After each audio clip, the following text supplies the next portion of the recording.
Breaking Jain news. इन धर्म स्थलों की समस्याओं पर क्या कहा मुख्यमंत्री श्री भजनलाल जी शर्मा ने। राजस्थान का मुख्यमंत्री बनने से पूर्व श्री भजनलाल जी शर्मा जैन आर्यिका श्री भरतेश्वर मती माताजी का आशीर्वाद लेने पधारे थे। उस समय उन्होंने जैन तीर्थों की समस्याओं पर क्या कहा था, कृपया जरूर सुनिए। करता हूँ कि उनकी इतनी बड़ी तपस्या से इस देश में ये धर्म जो आप कह रहे हैं कि राजनीति में अगर धर्म आ जाता है तो सारे रास्ते खुल जाते हैं और व्यक्ति नहीं रह करके एक वो धर्म प्रेमी और ऐसे व्यक्तित्व का निर्माण होता है तो हमें किसी की आवश्यकता नहीं होती है। मैं आपसे इतना ही कहना चाहता हूँ, वैसे तो 3 दिन पहले हमारे देश के गृह मंत्री अमित शाह जी ने इन तीनों चारों विषयों के लिए स्पष्ट पूरी तरह से प्रेस में कहा है और उन्होंने उसकी पूरी वो बनाई है कि किसी भी प्रकार से हमारे जैन धर्म के जहाँ स्थान है वहाँ किसी प्रकार से कोई वो नहीं होगी और उनको पूर्ण भाव के साथ उनको सभी को किया जाएगा। ये माननीय गृह मंत्री जी ने हमको कहा था 3 दिन पहले। मैं आपसे इतना ही निवेदन करना चाहता हूँ कि आपके मन में जो भाव है, आपके मन में जो विश्वास है, मैं इतना ही कहना चाहता हूँ कि आपके इस मन और भाव के विश्वास को कम नहीं होने दूंगा। आप जिस तरह से कहोगे वो निश्चित रूप से आपका मार्ग, क्योंकि ये हमारा ऐसा मार्ग है कि इससे बड़ा कोई मार्ग हो नहीं सकता है। हमेशा अहिंसा के पुजारी रहते हुए जैन धर्म ने आगे समाज को भी एक दिशा देने का काम किया है और समाज में ये कह सकता हूं कि आपसे बहुत कुछ सीखता है और ये बहुत आपसे सीखता भी है और उसका अनुसरण भी करता है। मैं यही कहना चाहता हूं कि आपका ये मार्ग पूरे राष्ट्र को, समाज को इसी तरह मिलता रहे, हमारे साधु संतों का मिलता रहे, क्योंकि आपको पता है कि जिस तरह से इस कलयुग में आवश्यकता है, मैं कह सकता हूं दिल की गहराइयों से कि जैन धर्म जितना अगुवाई लेकर के इस राष्ट्र और समाज के प्रति समर्पित होकर जो काम कर रहा है, बहुत बड़ा इस राष्ट्र में उनका योगदान है। मैं इतना ही निवेदन करना चाहता हूँ। मैं तो एक छोटा सा अपना सा एक कार्यकर्ता हूँ, आपके बीच में इतना विश्वास दिलाता हूँ कि आप जिस हिसाब से मन में भाव है वो पूरा होगा, निश्चित रूप से उसको पूरा करेंगे।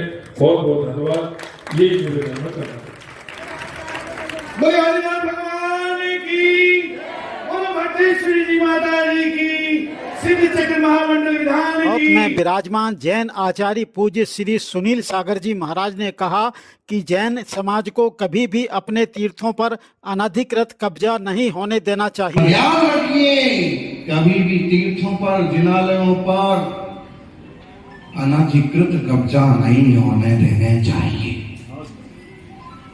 चाहे वो रामलीला मैदान से 17 तारीख को करना पड़े आंदोलन, 17 दिसंबर की योजना है विश्व संगठन की। आप देखिए तो श्रावकों की उदासीनता के कितने दुष्परिणाम सामने आ रहे हैं। बना बनाया मंदिर हड़प लेंगे, लिखा लिखाया, छपा छपाया, खुदा खुदाया लिख देंगे, पोत देंगे, कुछ और कर देंगे और हम देखते रह जाएंगे। देखते मत रहिए, सिर्फ देखते मत रहिए। देखने जानने का काम तो प्रत्येक जीवात्मा का है ही। मुनिराज ज्ञाता दृष्टा स्वभाव की सबसे विनती करता हूं, बंधो आगे बढ़ो और अपने तीर्थों को बचाओ। और मेरा मानना है अगर आप घर से 2 किलोमीटर की सजा चल के निकालोगे तो वो आपको वही वंदना का लाभ मिलेगा जो श्री सम्मेश शिखर का हो, चाहे जगन्नाथ जी की यात्रा का हो। जय जी, नमस्कार। 4 फीट के कमल से हुई पूज्य आचार्य श्री देवनंदी जी महाराज की गुरु पूजा। 12 दिसंबर को गजपंथा सिद्ध क्षेत्र द्वारा आचार्य श्री देवनंदी जी गुरुदेव को गजपंथा में होने वाले 100 किरण रविंद्र पाटिल त्यागी निवास के उद्घाटन समारोह में पावन सानिध्य देने हेतु निवेदन किया गया। इसके लिए 4x4 फीट का कमल बनाकर उस पर अष्टद्रव्य से पूजा की गई। देखिए भव्य दृश्य।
आपसे अनुरोध है कि कृपया क्षमा चैनल को सब्सक्राइब, लाइक और अपने मित्रों में शेयर करें और आगे आने वाले समाचार की जानकारी के लिए बेल आइकन को अवश्य दबाएं।